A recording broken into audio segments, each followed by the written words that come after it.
அப்ப வணக்கம் எல்லாருக்கும். நாங்கள் போன வீடியோ வழியா இந்த கருவிகள் பற்றி கதைச்சு கொண்டிருக்கிறோம். கருவிகள்ல நான் என்ன கதைச்சிட்டோம், 2 கருவி பிரதான கருவி கதைச்சிட்டோம். என்னடா ஒன்று வேணியரடிக்கு மானியம், மற்றது என்னது நகர்ணு காட்டியம் பற்றி கதைச்சிட்டோம். அதை 2ஐயும் சேர்த்து படிக்கிறது ஈஸி என்று சொன்னான். ஏன்னா 2மே கிட்டத்தட்ட ஒரே போல சிஸ்டம் தான், அளவீடு எடுக்கிறது சிஸ்டங்கள் எல்லாம் ஒரே போலதான் ரெண்டதால 2ஐயும் சேர்த்து கதைக்கிறது ஈஸி. இன்றைக்கு பார்க்க போற கருவி திருகாணி நுண்மானி. என்னடாப்பா திருகாணி நுண்மானி, அல்லது போன அதை எப்படி சொல்றேன்னா நுண்மானி திருகு கணிச்சி என்று சொல்றோம். சரி பாப்போம்டாப்பா, நாங்கள் அவ பாப்போம் நுண்மானி திருகு கணிச்சி இன்றைக்கு பாப்போம். சரியா? முதலாவது அதோட படங்கள் எல்லாம் தெரிஞ்சிருக்க வேணும். பாப்போம், விஷயத்துக்கு வருவோம். அப்ப நாங்க இத பார்க்க போறது நுண்மானி திருகு கணிச்சி.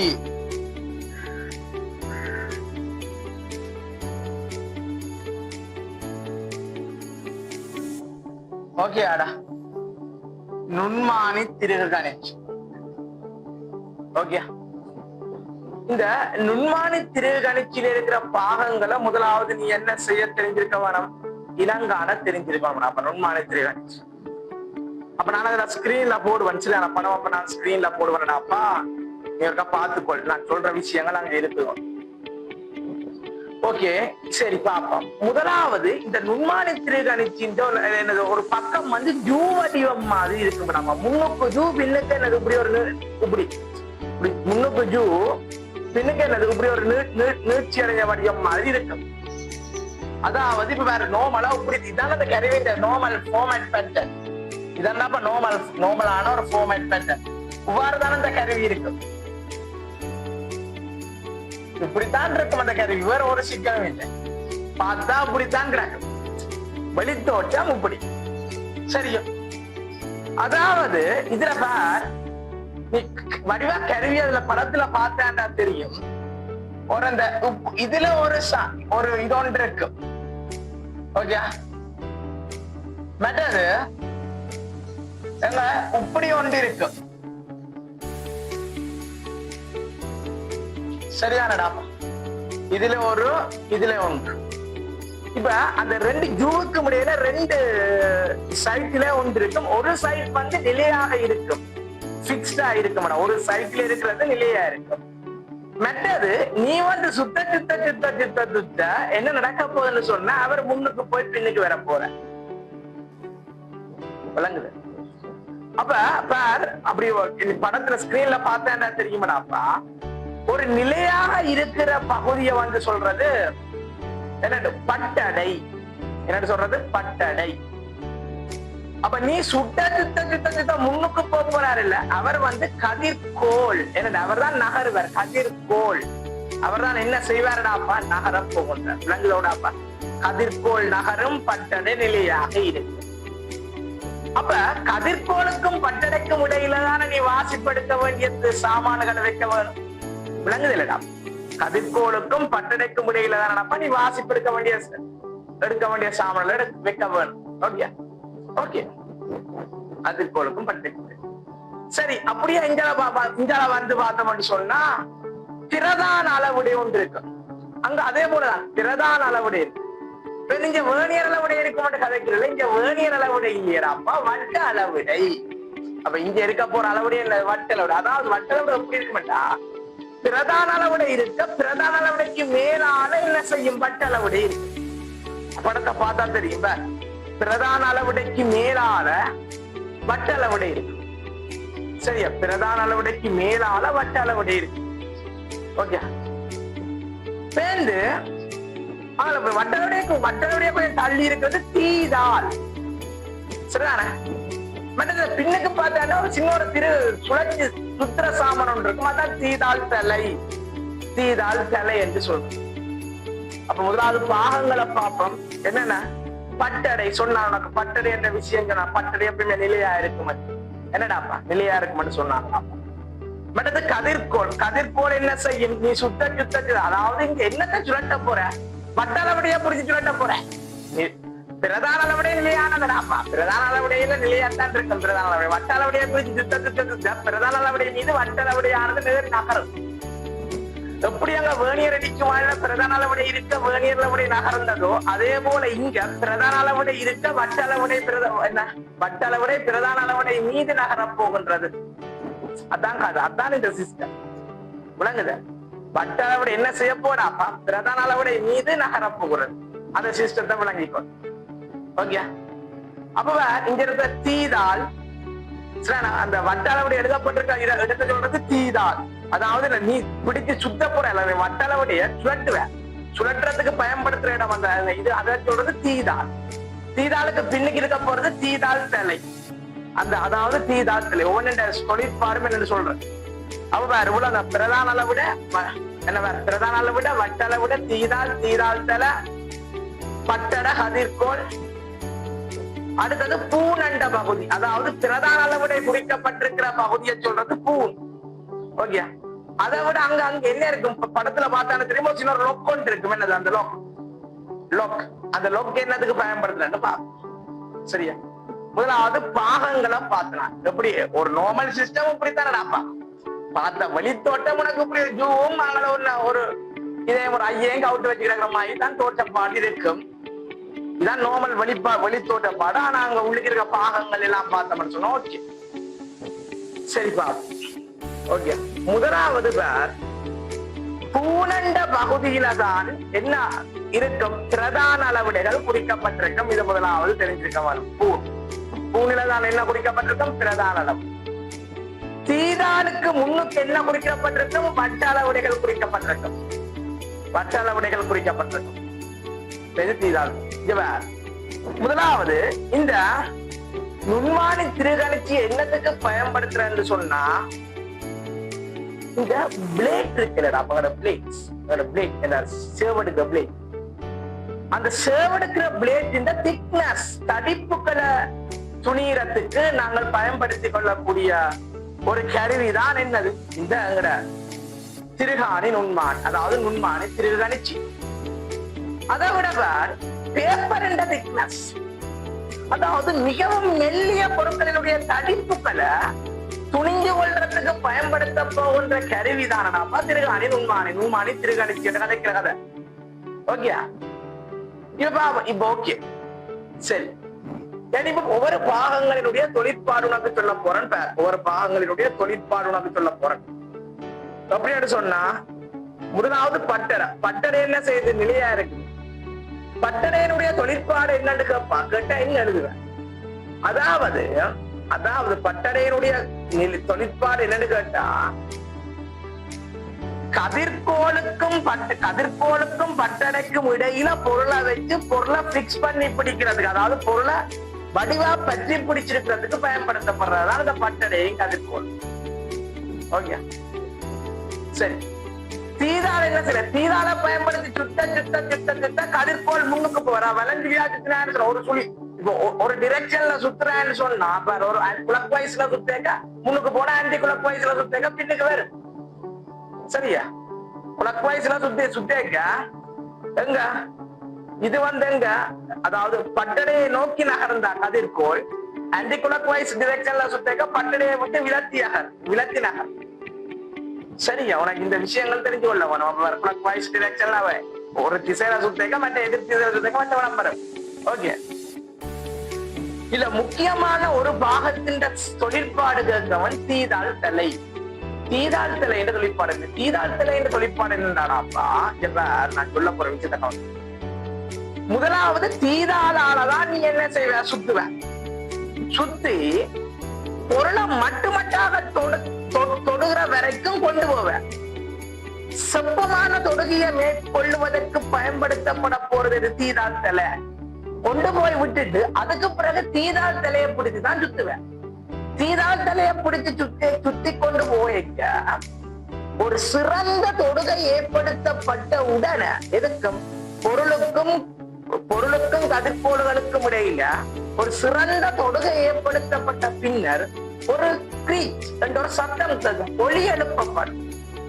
அந்த ஒளி எழுப்பப்படுவதில் இருந்து நாங்கள் என்னத்தை உணர்ந்து கொள்ளலாம்? ஓகே, சிறந்த தொடுகை வந்துச்சு, இனி என்னது லொக்க போட்டுட்டு எடுக்க வேண்டியதான் ரீடிங். விளங்குது? லொக்க போட்டுட்டு எடுக்க வேண்டியதான் ரீடிங். விளங்குது? இதுதான் இவ்வளவுதான் விஷயம். இப்படித்தான் கருவி, இதான் கருவி, இதான் பாகங்கள். இந்த பாகங்களுடைய தொழிற்பாடு தொழிற்பாடு கடைசி தீதால் தலையின்ற தொழிற்பாடு கேட்கிறவன் என்னது? மிக சிறந்த உறுதியான தொடுகையினை உறுதிப்படுத்துவதற்கு. ஓகே, அதை எவ்வாறு இனங்கண்டு கொள்ளுவீர்? என்னன்றா இனங்கண்டு கொள்ளுவேன்? ஒலி எழுப்பப்படுவதன் மூலம் இனங்கண்டு கொள்ளுவேன். எவ்வாறு உறுதி செய்வ? சத்தம் பெறுவனாப்பா. நீ சிறந்த தொடுகை ஏற்படுத்தின கையோட சத்தம் பெறு. ஓகே, சத்தம் வந்த பிறகு சுழட்டி கொண்டு கருவி பழுதா போடுவேன். எல்லாம் முடைச்சென்று இருந்து விட்டோம். விளங்குது? கருவியில வலு வேற வலிக்கிட்டு மாடாப்பா பேயா. விளங்குது? அந்த ஒலி எழுப்பப்பட்ட பிறகு நீ சுத்துறத நிப்பாட்ட வேண்டும். அதுக்கும் பிறகு சுத்துவேன்னு சொன்னா கருவியில வந்துரு, கருவியில வலு வந்துரு. கருவியில வார வலு என்ன வலுன்னு சொல்லிருக்கிறான். பழைய கருவிகளால் எடுக்கிற வலு என்ன வலுன்னு சொல்லிருக்கிறான். முரம வலுவண்டு கதைச்சிருப்பேன். முறைமை வலு, முரம வலு. ஓகே, கருவிகளால வாரவன் தடுக்கிறதுக்கு என்ன புது புது அதான் நீ இப்படியான செய்யற விஷயங்களாலதான் முரம வலு வருது. விளங்குது? இப்படி செய்யக்கூடாத ஒரு விஷயத்தை செய்யறதால அந்த கருவியில பிறர் வருது. அந்த பிறந்து வார என்ன செய்யும்? முரம வலுவுக்கு சங்க சந்தர்ப்பத்தை முரம வலு. ஓகே, முரம வலுவண்ட கதை வருது. இப்ப வலுவுகள் எத்தனை சொன்னா? முரம வலு, பின்ன வலு, சதவீத வலு, பின்ன வலு, சதவீத வலு. அப்ப அளவிட்டு கருவி எடுக்க தெரியாது, அளவீடு எடுக்க தெரியாத ஒருத்தர்கிட்ட கொண்டு போய் கருவியை கொடுத்து அளவீடு எடுத்து கொண்டு வான்னு சொல்றது என்ன வலு? அளவீடு எடுக்க தெரியாத கருவியை கொடுத்து அளவீடு எடுத்துக்கொண்டு வர சொல்றது அது என்ன மாதிரியான வலுவுக்கு உதாரணமாக சொல்லுவோம்? அது என்ன மாதிரியான வலுவுக்கு உதாரணமாக சொல்லுவோம்? அது என்ன மாதிரியான வலுவுக்கு உதாரணமாக சொன்னா அது என்ன மாதிரி என்ன மாதிரி வலு? எழுமாற்று வலு. அதான் என்ன பேரு? எழுமாற்று வலு. முரம வலு வழியாக முரம வலுவன்னு சொன்னா என்ன பிரச்சனை? கருவியில வாரவன். எழுமாற்று வலுவண்டா ரீடிங் எடுக்க தெரியாத கருவியை கொடுத்து விட்டா வாரது எழுமாற்று வலு. ஓகே, எழுமாற்று வலு. ரெண்டு வலுவுகளை ஞாபகம் வச்சிருக்கோம். சரிதானே? முரம வலு எப்படி வருகுது? பிராஞ்சி நான் தீதால பிடிச்சி கிணக்கத்துல சுத்தி விட்டாங்க. சத்தம் கட்ட பிறகு சுத்தினா பிறகு என்ன வந்து வலு வேற கருவியில வந்துடு முரம வலு. அதான் விஷயம். இப்ப முதலாவது கருவினங்கான்றது விளங்கு இல்ல உனக்கு வடிவா. அதாவது நுண்மானி திருகணிச்சி என்ற கருவிய நாங்கள் இனங்கான்ற விதம் உனக்கு இப்ப விளங்குது எல்லாம். ஓகே, அப்ப பாப்போம் நுண்மானி திரு கருவி இனங்கான்றது விளங்கு. இப்ப முதலாவது விஷயத்துக்கு வருவோம். இனித்தான் விஷயம். எந்த ஒரு கருவியை பயன்படுத்தி வாசிப்படுத்த வேணும் என்று சொன்னாலும் அந்த கருவிக்கு என்ன எடுக்க வேணும்? முதலாவது இழிவன்னிக்க கதைக்க வேணும். ஓகே, இழிவன்னிக்க கதைச்ச பிறகு அந்த கருவியில வலு இருக்கோ இல்லையோன்னு பார்க்க வேணும். வலு இருந்தா வலுவை எடுக்க வேணும். அதுக்கு பிறகு ரீடிங் எடுக்க வேணும். ரீடிங் எடுத்த பிறகு அக்குரேட் ரீடிங், அதாவது திருத்திய வாசிப்பு எடுக்க வேணும். திருத்திய வாசிப்பு அதாவது வலுவை கூட்டி, மரப்பூச்சி வலுவண்டா கூட்டி வரும், நேர்பூச்சி வலுவண்டா வாசிப்பு இருந்து கழிச்சு வர, அதான் திருத்தப்பட்ட வாசிப்பு எல்லாம் கழிச்சிருப்பேன். திருத்திய வாசிப்பு எடுக்கிற கதைன்னு சொல்லி வந்தேன். விளங்குது இல்ல? இந்த பிரச்சனை இனி பார்க்க போறது எல்லாமே இந்த பிரச்சனைகள் தான். இனி பார்க்க போறது எல்லாமே இந்த பிரச்சனைகள் தான்.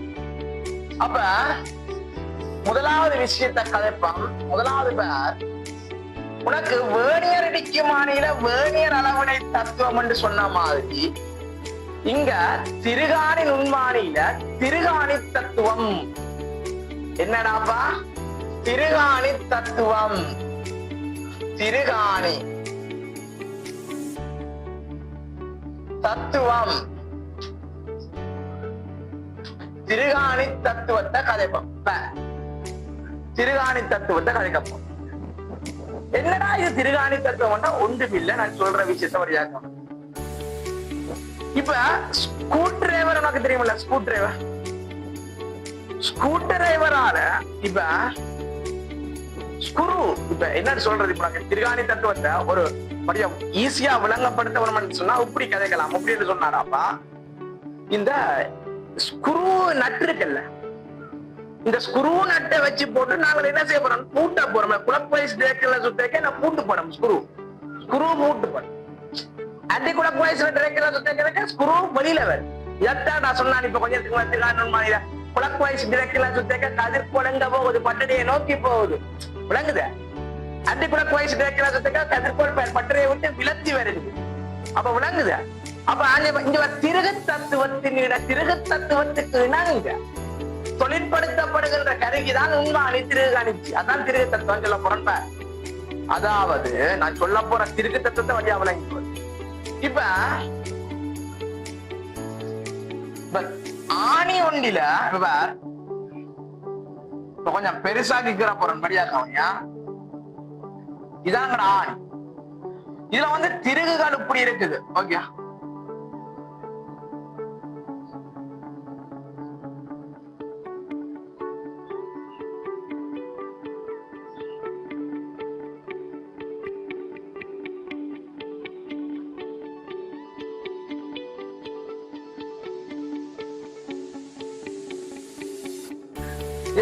ஆணியில இப்படி இருக்கும். அந்த அதாவது உள்ளுக்கு அந்த ஆணிய பார்த்திருந்தா தெரியும்.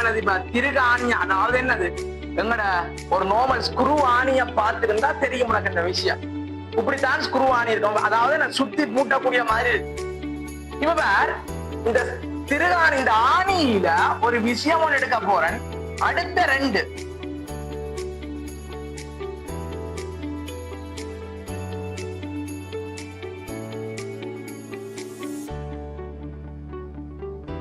ஓகே, அதாவது வேற இது ஒன்று இது ஒன்று. அதாவது வேற இந்த ரெண்டு இடைவெளிகளுக்கு விடப்பட்ட டபுள் மாதிரி ஒன்று இருக்கு.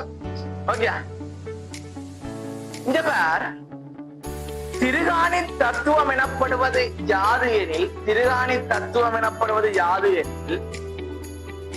வட்ட அளவுடைய நீ என்ன செய்யற? ஒரு முழு சுழற்சி சுத்துற.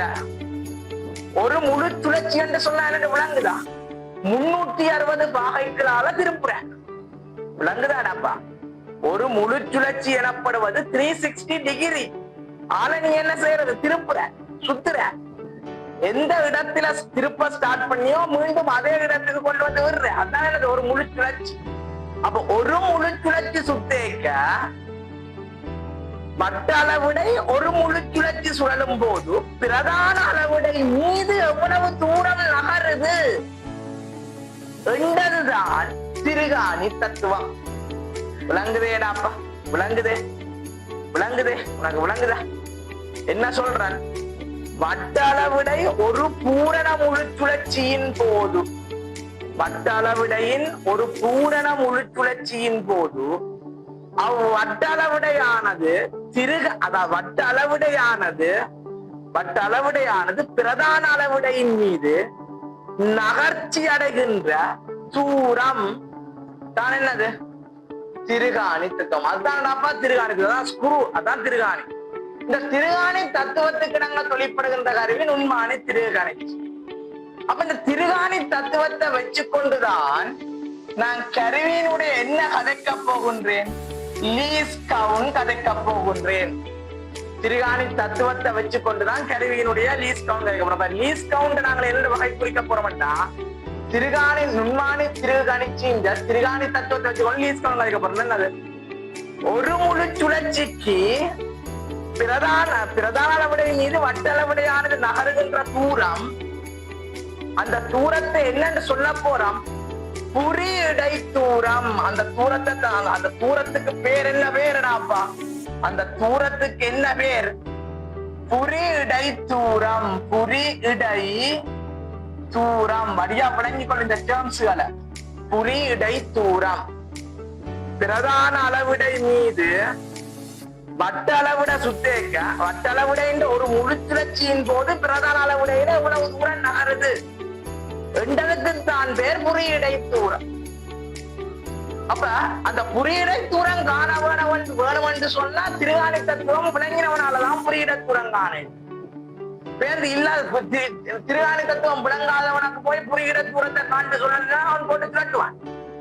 போட்டு என்ன வட்டளவுடைய போட்டு சுத்துவான். சும்மா வட்டளவுடைய போட்டு சுத்தக்க என்னன்றா ரீதிங்க சும்மா கண்டுபிடிக்கிறது. புரியடை தூரத்தை அப்படி கண்டுபிடிக்கிறது என்ன கஷ்டம் இல்லை. அப்ப நீ வடியா விளங்க வேண்டியது திருகாணி தத்துவத்தில இருந்துதான் நாங்கள் புரியடை தூரத்தை காண போறோம்.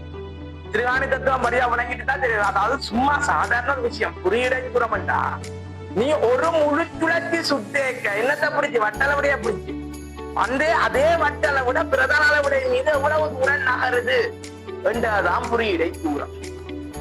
விளங்குதே? விளங்குதா? ஓகே, குறியீடை தூரம். சரிப்பா, இப்ப லீஸ்ட் கவுண்ட் வந்து இந்த குறியீட தூரத்துல தாங்க போகுது. லீஸ்ட் கவுண்ட் வந்து என்ன எழுதலாம்? குறி இடை தூரத்தின் கீழ் வட்ட அளவிடை பிரிப்புகள் என்ற எண்ணிக்கை. வட்ட அளவிடை பிரிப்புகள் என்ற எண்ணிக்கை. ஓகே, இது விளங்கவன். வட்ட அளவிடை பிரிப்புகள் எண்ணிக்கை. அப்ப இழிவெண்ணிக்கை என்று கதைக்கிற கதை உனக்கு வடிவா விளங்க வேணும். என்னத்த இழிவெண்ணிக்கை கதைக்கிறான்? நுண்மானி திருகணிச்சின்ற இழிவெண்ணிக்கை என்று என்ன ஓதாரியா கதைக்கிறான் என்றது உனக்கு விளங்கவன். குறியீடை தூரத்தின் கீழ் வட்ட அளவுடை பிரிப்புகள் எண்ணிக்கை. அதெல்லாம் வட்ட அளவுடை பிரிப்புகள் எண்ணிக்கை சொல்லித்தாரன். வட்ட அளவுடை பிரிப்புகள் எண்ணிக்கை என்ன ஓதாரிய சொல்றேன். இதனடாப்பா சேர்க்கிறோம் வட்ட அளவுட. ஓகே, இதனடாப்பா என்ன அளவுடையடாப்பா அங்கட வட்ட அளவுட. ஓகே ஓகே, இதங்கட வட்டம் வட்ட அளவுட. இப்ப இது சைவர், இந்த வழியாக இது சைவர் என்று போடுற 1 2 இப்படியே பிரிச்சு கொண்டு வந்து இப்படியே சுத்தி கொண்டு வந்து இதுல வருது 49. அப்ப இது என்னது? அடுத்து என்னது? 50. சைவர்ல தொடங்கி அப்படியே சுழட்டி கொண்டு வந்து எண்ணிக்கொண்டு வரைக்கும் உங்களுக்கு எத்தனை பிரிவுகள் வருது? 50 பிரிவு. சைவர்ல தொடங்கி திருப்பி சைவருக்கு வரைக்கும் எத்தனையா வருது? 50. ஆகவே இது இந்த வட்டளவுடைய பிரிப்புகளினுடைய எண்ணிக்கை எவ்வளவு? 50 என்று கதைக்கிறது. இதனுடைய வட்டளவுடைய பிரிப்புகளின் எண்ணிக்கை எவ்வளவு கதைக்கிறது? 50. ஒருவேளை இதுல 99 வந்துட்டான்னு சொன்னா அங்கட இப்ப வட்டளவுடைய பிரிப்புகளின் எண்ணிக்கை எவ்வளவு? 100. விளங்குதா? அப்ப ஒரு வட்டத்தின் அளவுடைய அதுல போட்டு அளவுடைகள் நாங்கள் பிரிச்சு கூட்டிக்கொண்டு வரைக்க கால்குலேட் பண்ணி கொண்டு வரைக்க எத்தனை வருதோ சைவர்ல வந்து 90 சைவருக்கு முன்னுக்கு எத்தனை முடியுதோ அதை ஒரு ஒன்றை கூட்ட வேண்டாம் தெரியும். அதே இடத்துக்கு வருதில்ல. அப்ப திருப்பி சைவர்ல தொடங்கி அப்படி சுத்தி எண்ணிக்கொண்டு வரைக்க திருப்பி அதே ஸ்தானம் மூலத்துக்கு வருது. 50க்கு வருது. ஆகவே 50 வட்ட அளவுடை பிரிப்புகளாக இருக்குது என்று நாங்க யோசிக்கிறோம். அப்போ உனக்கு தெரியும் வட்ட அளவுடை பிரிப்புகள் எண்ணிக்கை என்னன்னு கணிக்கிறன்ற ஒரு ஐடியா ஒன்று இருக்குது. குறியீடை தூரம் என்னன்னு கணிக்கிறன்ற ஒரு ஐடியா இருக்கு. இது விளங்குதல்லப்பா? இதான் விழிவெண்ணிக்கை. விழிவெண்ணிக்கை கதை எது புரியாது? நுண்மானி திருகணிச்சுக்குரிய விழிவெண்ணிக்கை கதை என்று சொல்றது குறியீடை தூரத்தின் கீழ் வட்ட அளவுடை பிரிப்புகளினுடைய எண்ணிக்கைடாப்பா. எண்ணிக்கை வட்டளவுட பிரிப்புகள் எண்ணிக்கை என்னன்னு காட்டுறது. அது என்னத்தை வச்சு பாக்குறது? கருவியை வச்சுதான் பாக்குறது. கருவியில வட்டளவுடைய பாப்பேன், வட்டளவுடைய பாப்பேன். சைவர் தொடங்குது. சைவர் எண்ணி சுத்தி கொண்டு வருவா. சைவருக்கு கீழே எண்ணத்துல நிக்குது 49. அப்ப அங்க உண்ட குண்டா 50 வட்டளவுடைய பிரிப்புகள் எண்ணி. குறியிட தூரம் அப்படி பாப்பேன். ஒருக்க வட்டளவுடைய முழுச்சுழற்சியா சுத்தி பாப்பேன். முழுச்சுழற்சி சுத்தேக்க பிரதான அளவுடையில அவர் எவ்வளவு தூரம் நகர்ந்திருக்கிறார் என்று பாப்பேன். அதுதான் குறியிட தூரம். அப்ப குறியீடை தூரத்தின் வட்டளவுட பிரிப்புகள் எண்ணிக்கை இழிவெண்ணிக்கை. என்னத்தின் திருகாணி நுண்மானி திருகணிச்சியினுடைய இழிவெண்ணிக்கைக்குரிய சமன்பாடு குறியீடை தூரத்தின் கீழ் வட்டளவுடை பிரிப்புகள் எண்ணிக்கை. விளங்குதா? இந்த கதை விளங்குதா? இழிவெண்ணிக்கை வரைக்கும் சொல்லி இருக்கிறேன். சரியா? இழிவெண்ணிக்கை வரைக்கும் என்ன செய்திருக்க உனக்கு சொல்லி இருக்கிறேன். என்ன கதைக்கிறோம்? குறியீட தூரத்தை எப்படி காண்றோம், வட்டளவுட பிரிப்புகள் எண்ணிக்கை எப்படி காண்றோம் பார்த்து லீஸ்ட் கவுண்ட் கண்டுது இழிவெண்ணி. அப்ப எந்த ஒரு கருவியாலையும் எடுக்கக்கூடிய மிக குறுகிய வாசிப்பு எனப்படுவது என்னது? இழிவெண்ணிக்கை. எந்த ஒரு கருவியாலையும் எடுக்கக்கூடிய மிக குறுகிய வாசிப்பு எனப்படுவது என்னடாப்பா? இழிவெண்ணிக்கை. அப்ப அந்த கருவியினுடைய இழிவெண்ணிக்கை எப்படி காண்ற? திருகாணி நுண்மானி இழிவெண்ணிக்கை என்ன காண்றது விளங்கி இருக்கு. ஓகேயா? இதுதான் அடுத்தது.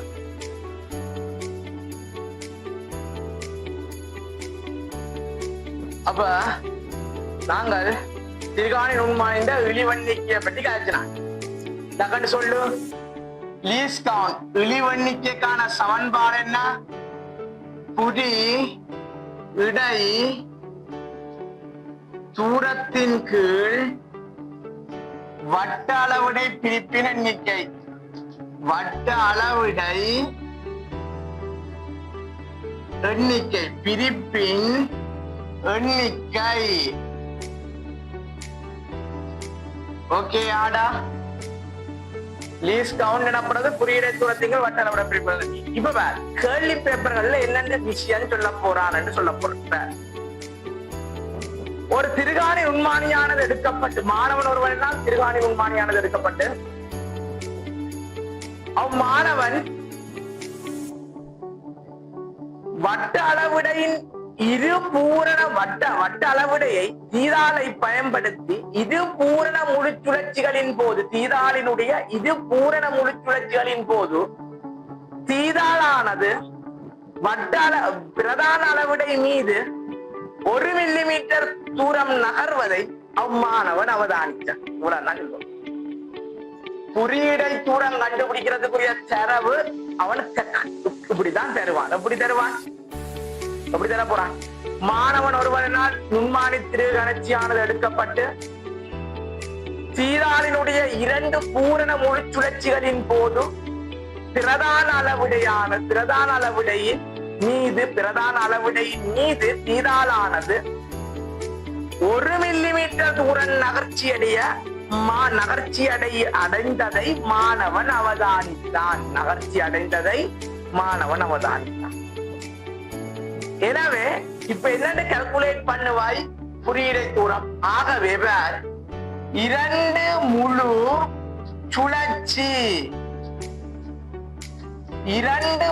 சுழற்சிக்கு எவ்வளவு தூரம் நகருது? 1 மில்லிமீட்டர் தூரம் பிரதான அளவிடை மீது நகருது. இதான் தரவு. 2 முழு சுழற்சிக்கு 1 மில்லிமீட்டர் தூரம் பிரதான அளவிடை மீது நகர்ந்தா குறியீடை தூரம் என்று சொன்னா என்ன போதாரு என்று சொன்னான்? ஒரு முழு சுழற்சிக்கு எவ்வளவு தூரம் நகர்ந்திருக்கும்? 1/2 மில்லிமீட்டர். விளங்குதே? அப்ப 1 முழு சுழற்சிக்கு 1/2 மில்லிமீட்டர் தூரம் நகர்ந்திருக்குது. ஆகவே குறியீடை தூரம் எவ்வளவுடாப்பா? 1/2 millimetre is equal to 0.5 1/2 millimetre 0.5 millimetre. Okay, 1/2 millimetre 0.5 millimetre. அடுத்த வட்ட அளவுடைய பிரிப்புகள் எண்ணிக்கை எப்படி காண்றது பாப்போம். வட்ட அளவுடைய பிரிப்புகள் எண்ணிக்கை. அப்ப வட்ட அளவுடைய பிரிப்புகள் எண்ணிக்கையை காண்றதுக்கு கருவில தருவான். கருவியினுடைய ஜீரோக்கு கீழே என்ன இலக்கம் இருக்குது? 0க்கு மேல 1 2 3 அப்படி போகும்போது நாங்கள் கீழே வரைக்க 49 இருந்தா என்னது வட்ட அளவுடைய பிரிப்புகள் எண்ணிக்கை. ஆகவே வட்ட அளவுடைய பிரிப்பு எண்ணிக்கை 50. வட்ட அளவுடைய பிரிப்புகள் எண்ணிக்கை எவ்வளவு? 50. 2 தந்தா இப்ப அந்த கருவியின் இழிவெண்ணிக்கை என்னன்னு காணுவ? 1/2 மில்லிமீட்டரின் கீழ் 50 is equal to 1/100 is equal to 0.01.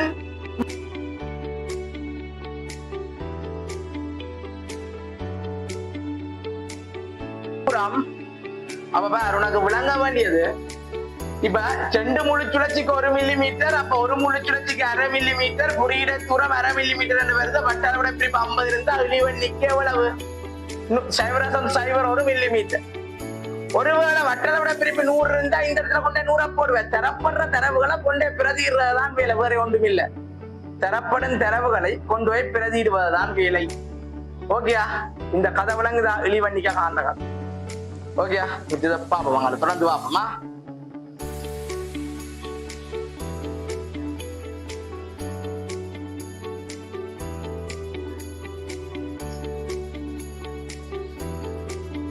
சரி, ஓகேடாப்பா. இனி எங்களை தொடர்ந்து பார்ப்போம். இழிவெண்ணிக்கை பார்த்துட்டவனடாப்பா. இனி எங்களை தொடர்ந்து பார்ப்போம். வலுக்கதையை கொஞ்சம் பார்ப்போம்டாப்பா. வலு அப்ப திருகாணி நுண்மானியில் வலு. முதலாவது பார்க்க போறது திருகாணி நுண்மானியில வலுவில முதலாவது வலு என்றா என்னன்னு தெரிஞ்சிருக்கணும். வலு அற்ற கருவி எப்படி இருக்குமென்று தெரிஞ்சா வலு ஒன்றதை கண்டுபிடிக்கிறது ஈஸி. அப்ப நான் சொல்ல போறேன், வலு அற்ற கருவி முதலாவது எவ்வாறு இருக்கும் என்று பார்ப்போம். இது ஒரு சின்ன ஒரு பேசிக்கான எப்படி வலுவற்ற கருவி எப்படி இருக்கும்னு சொன்னா இங்க பார்,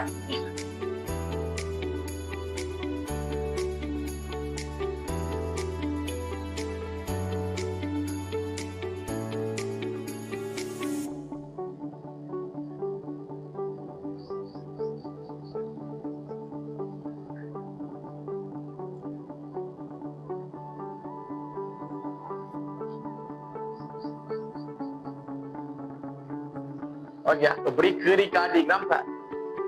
இதுதான் பிரதான அளவுடைய மெயின் ஸ்கேல். இது என்னது? வட்ட அளவுடை. இதான் circular scale, CS. Circular scale வட்ட அளவுடை, சிஎஸ். ஓகே, வட்ட அளவு. அவர் பிரதான அளவுடைய சைவரும் வட்ட அளவுடைய சைவரும் ஒன்று கொண்டு செங்குத்தாக பொருந்தி இருந்தான். அக்கருவி வலுவற்ற விளங்கி இருக்கு மண்ணை, விளங்கி இருக்க வேறு மண்ணைக்கிறது. இது விளாண்டாங்க. பிரதான அளவுடைய சைவரும் வட்ட அளவுடைய சைவரும் ஒன்று கொண்டு செங்குத்தாக, செங்குத்தாக. ஏன் இங்க வந்து நேரா வராது. ஏனண்டா பிரதான அளவுடைக்கு மீது வட்ட அளவுட சுத்தா போதும். சோ எப்பவுமே செங்குத்தா தான் இருக்கும். பிரதான அளவுடை மீது பிரதான அளவுடைய சைவரோட வட்ட அளவுடைய சைவர் செங்குத்தா எப்படி இருக்கும்னு சொன்னா உங்களுக்கு என்ன பிரச்சனை வராதுன்னு சொல்லுவாங்க, வலுக்கதை வராது. இப்படி இல்லாமல் ஒருவேளை இவ்வாறு அமைஞ்சிருந்தா, பிரதான அளவுடைய சைவர் இங்க இருக்குது, பிரதான அளவுடைய சைவர் இங்க இருக்குது.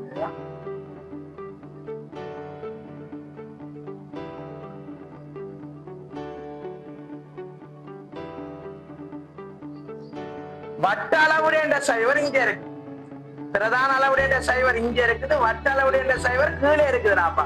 அப்ப பிரதான அளவுடைக்கு இதுக்கு நேர என்ன செய்யல, சைவர் இல்ல, செங்குத்து யார் இல்லடாப்பா, சைவர் இல்ல, வேற ஒரு இலக்கம் இருக்குது. அப்ப இது என்னது? ஒரு விதமான வலு பேரு சொல்லத்தான். அதே போலவர்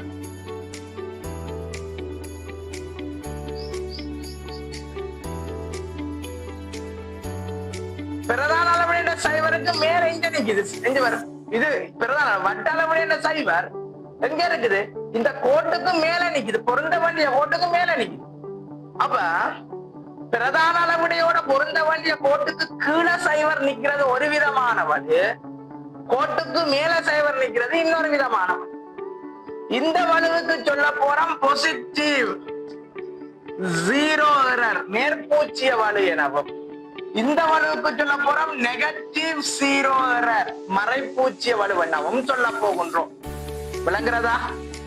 இந்த வலுவுக்கு என்னது? பாசிட்டிவ் ஜீரோ எரர் என்று சொல்ல போறோம். இதுக்கு நெகட்டிவ் ஜீரோ எரர் என்னது? சைவர் கீழ நின்றா. அப்படி யோசிப்பாரு, சும்மா யோசிக்கிற ஞாபகத்தை வச்சிரு. சைவர் கீழ நின்றா பாசிட்டிவ், சைவர் மேல நின்றா நெகட்டிவ், கதை முடிஞ்சு. ஓகே, வலு.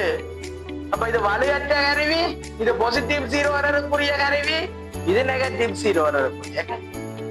விளங்குதா? அங்க கதைச்ச வலுவுக்குரிய அதே கதை இங்க பொருந்தும். என்ன பொருந்த போதும்? Positive zero error.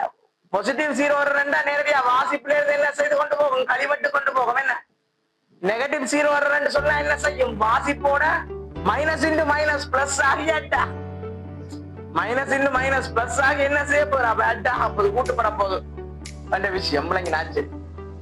Okay, lease count பார்த்தது, இழிவண்டிக்க பார்த்துட்டோம், வலு அண்டாயில் என்று பார்த்துட்டோம். இனி வலு துணிதல், எவ்வாறு வலு துணிதலை பார்ப்போம். ஓகேடா, வலு எப்படி துணிறதுன்றதை பார்ப்போம்.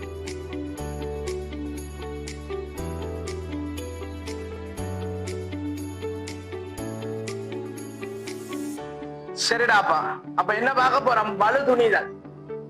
இவர் வலு துணியறதுக்கு உனக்கு என்ன அளவிட வேணும்? லீஸ் கவுண்ட் வேணும்.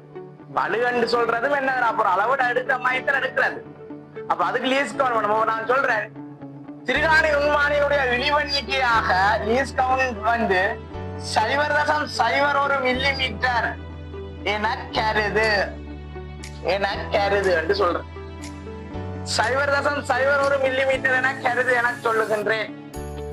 சரி ஓகே பாப்பா. முதலாவது படங்குறன் இப்படி படங்குறன். இது பிரதான விட சைவர்.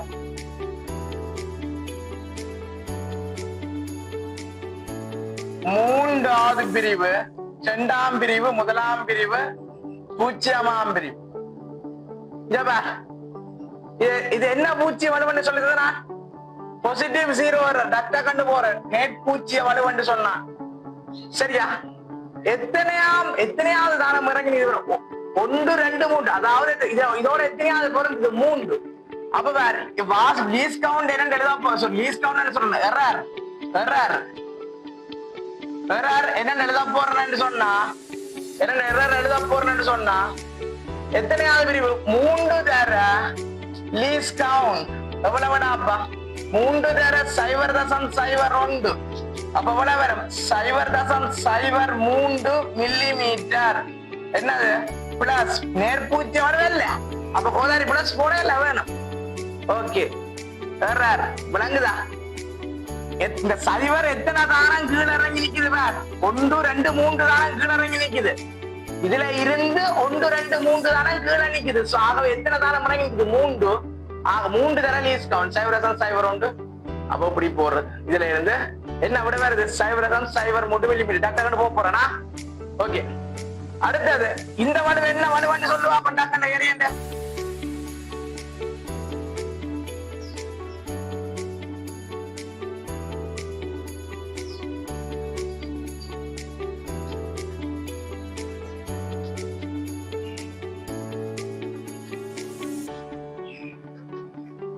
இது என்ன வலுவன்னு சொல்லுவாப்பா? இது என்ன வலுவன்னு சொல்லு? மறைப்பூச்சி வர -0 வர -0 வர. அப்ப இந்த வலுவனால என்னென்ன கண்டுபிடிக்கிறேன்? எப்படி போறது? Error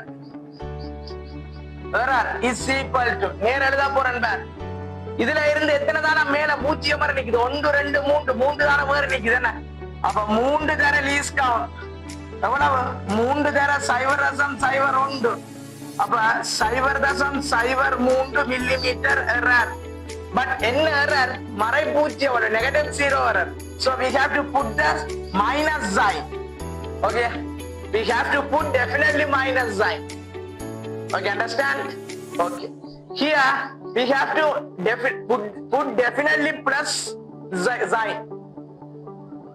Okay, so this method using we have to calculate the positive and -0 error. So this is the error calculation. This is the error calculation. This method we have to use calculate error easily. Okay, understand? Okay, okay. அப்ப இந்த மெத்தட பயன்படுத்தி தான் நாம என்ன செய்யறதுனாப்பா? error calculate பண்றோம். Okay, error calculate பண்றது இந்த மெத்தட பயன்படுத்தி தான் நாம எரர் கால்குலேட் பண்றோம். சைவர் எத்தனை தானம் மேல நிக்குது அல்லது எத்தனை தானம் கீழே இறங்கி நிக்குதுன்றத பார்த்துட்டு லீஸ் கவுண்டால பெருக்கிறது அவ்வளவுதான். அதுக்கு பிறகு குறிபோடு சகவோ சய நேர்பூச்சியோட சகவ போடுவேன், மரப்பூச்சியோட சொன்னா மைனஸ போடுவேன். ஓகே, இப்படி பார்க்கிறேன். அப்ப எரர் உனக்கு விளங்கி இருக்கும் நினைக்கிறேன். எரர் கால்குலேஷன் விளங்கி இருக்கும் நினைக்கிறேன். ஓகே ஓகே, எரர் கால்குலேஷன் உனக்கு விளங்கி இருக்கும். ஓகே, அடுத்த விஷயம் இருக்க போறது. அடுத்த விஷயம் என்ன பார்க்க போறோம்னா how to determine the value of reading value. How to find the reading of என்னது இந்த micro screw gauge. Okay, micro screw gauge அதாவது நுண்மானி திருகு கணிச்சியை பயன்படுத்தி எவ்வாறு வாசிப்படுத்தல். இது இழிவன்னிக்க அதாவது எரர் எப்படி எடுக்கிறதுன்னு பார்த்து சொல்லி தந்தான். என்ன சொல்ல போறது என்ன? எவ்வாறு வாசிப்படுகிறது. How to calculate the reading. Calculate the reading value. Okay, அடுத்த விஷயம் அதப்பா. ஓகே அடா. ஓகே,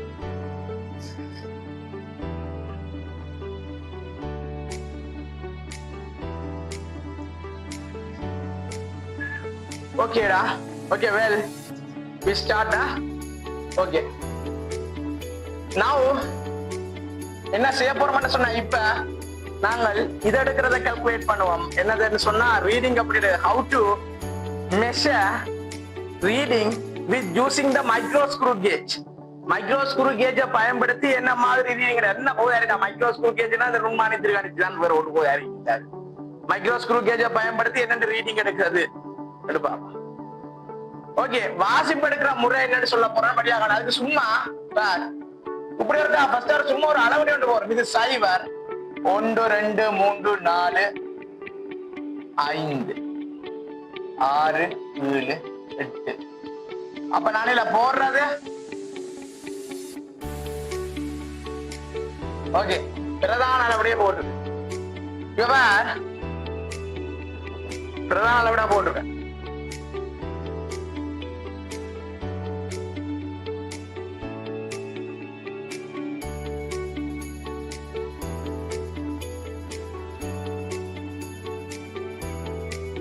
ஓகேடாப்பா, பிரதான அளவுடா போடுறேன். பாரு, இப்ப நான்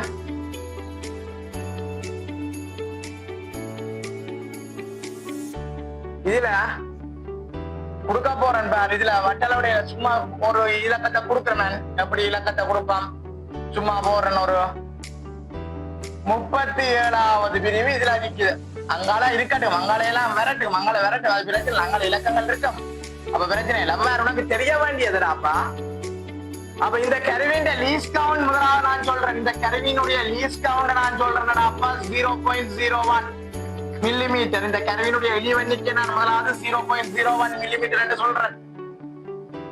சோ என்ன ரீடிங் எடுக்க போறேன்டா பார், வாசிப்பு டக்குன்னு எடுக்க போறேன். பார், வாசிப்பு reading is equal to first என்னது மெயின் ஸ்கேல் ரீடிங், பிரதான அளவுடைய வாசிப்பு கூட வரும்.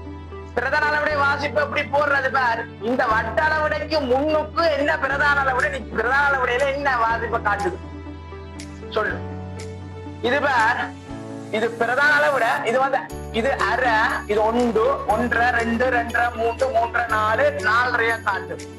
அப்ப 1 2 3 4 4 4.5 மில்லிமீட்டர் என்று போடுறதா பிரதான அளவுடைய.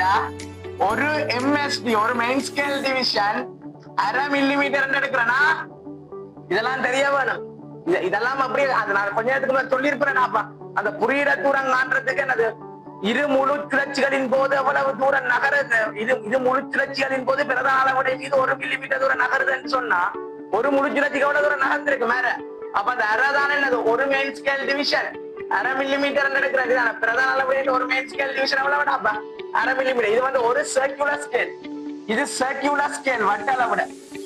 ஓகே, அப்ப வாசிப்பு எவ்வளவு 4.5 மில்லிமீட்டர். இந்த உழவு தூரம் 1/2 மில்லிமீட்டர் என்றா இவ்வளவு தூரம் எவ்வளவுடாப்பா? இவ்வளவு தூரம் 1 2 3 4 4.5 மில்லிமீட்டர் பிளஸ் எத்தனையாவது பிரிவு போறது circular scale reading. Circular scale reading எவ்வளவு 37. So 37 into least count. This method we have to use to calculate the reading of micro screw gauge.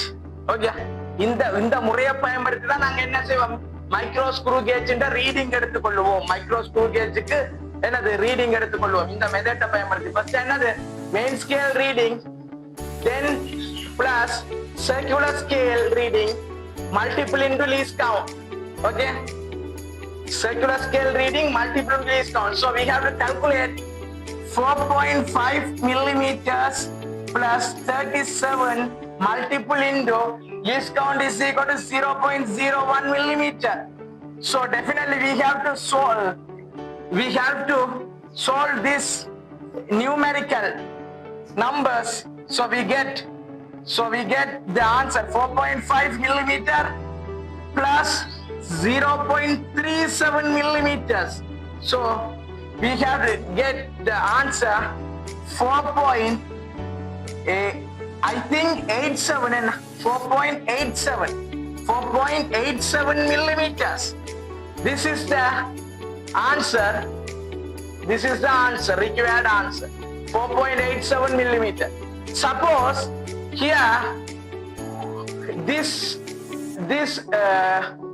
இந்த கருவி என்னது, இந்த கருவி வந்து என்னது, இந்த கருவியானது எரருக்கு வேல்யூவா இருந்துச்சுன்னு சொன்னா, எரரை கொண்டிருந்துச்சுன்னு சொன்னா நாங்க என்ன போட வேணும்? அப்ப இந்த கருவி எரரை கொண்டிருக்கும் சொன்னா அந்த திருத்திய வாசிப்பு எடுக்கிறதுக்கு அந்த எரரை கூட்டவன கழிக்க வரும். நேர்பூச்சியோட மட்டும் ஆட்டோமேட்டிக்கா கழிச்சு போகும். மறைப்பூச்சியோட மட்டும் சொன்னா மைனஸ் இன்டு மைனஸ் பிளஸ் ஆகி கூட்டுப்பட்டு வரும். அப்ப இந்த மெத்தட்டை பயன்படுத்தி தான் நாங்க என்ன செய்ய போறோம்? என்ன எடுக்க போறோம்? இந்த மெத்தட்டை பயன்படுத்தி தான் அப்ப என்ன செய்ய போறோம்? வாசிப்பு எடுக்க போறோம். ஓகே, வாசிப்பு எடுக்க போறோம். Suppose in this case we have the error value, then we will subtracting error with this value, then suppose that error is positive 0 error, then definitely subtracting this value. Sometimes suppose that error is equal to negative 0 error, then we have to subtracting this value, then automatically adding this error in this numerical value. Okay, இந்த numerical வேல்யூவோட என்ன செய்யப்பட்டு வருமாப்பா?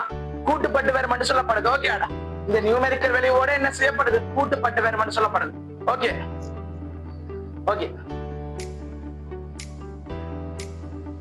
So the summary of this, the micro screw gauge. First we studied in a least count, how to calculate least count, then how to calculate error. There are two types of errors we have studied. Okay, we had studied. First one is the positive 0 error, then second one is a negative 0 error. The third case is how to calculate the reading, how to measure the reading with using the micro screw gauge. Okay. Suppose the error comes, what will we do? You have to already know that fine. Already known. I already tell that kind of things. Okay. That kind of things I already tell. I don't do like repeatedly say about that only one thing. So we have to move to next way. நாங்க அடுத்த விஷயத்துக்கு போவோம்டாப்பா. நாங்க அடுத்த விஷயத்துக்கு போவோம். ஒரே விஷயத்தை திருப்பி நான் சொல்ல விரும்பல. சோ நாங்க என்ன செய்ய போறோம்? அடுத்த விஷயத்துக்கு போவோம். ஓகே அடாப்பா. Okay, thank you.